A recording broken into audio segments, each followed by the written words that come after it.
Bugun o'g'lini uylab, o'g'lini hayotiga, qizini chiqarib, qizini hayotiga aralashaverganlar ovora bo'lmay, bu uzoqqa bormaydi.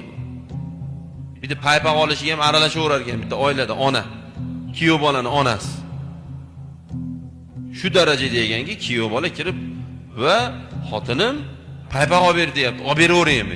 O'l endi. Shunchalik bir maydalashib ketgan bo'lsa endi.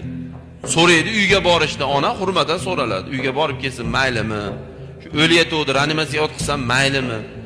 Paypoqni ham so'raydim. Bu darajada bo'lmasligi kerak ota-onalar. Bu ota-ona degani bo'ldi, u zalatoy degani emas-da u. Bu ota-ona degani faqat bola gunohkor bo'ldi degani emas, ota-ona ham oq bo'ladi bolasiga. Shuni bilib olaylik biz.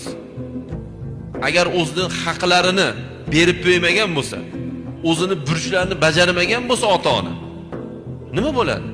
Faqat bola oq bo'lavermaydi. Hazrat Umar nimaga tur yo'qoldi turib dadani haydab yuborganlar bo'lmasa? Nimaga haydab yubordilar? O'g'lini olib kirdi, o'g'lim urdi deb, o'g'li haqiqatan ham urdi. Nimaga Hazrat Umar o'sha joyda ancha savol-javob bo'lib turib, oxiri dadasiga qarab tur yo'q albatdan chiqarib yubordilar. Sabab u dada vazifasini qilmagan edi. Bolasini haqqini bermagan edi, chiroyli ism qo'ymagan edi, Allohni tanitmagan edi, payg'ambarni tanitmagan edi, Qur'onni bildirmagan edi, savob nima, gunoh nima, halol nima, harom nima o'rgatmagan edi, farosatni o'rgatmagan edi, odob axloqni o'rgatmagan edi. Bolasini mol qilib o'stiruvdi, mol usadimi egasini?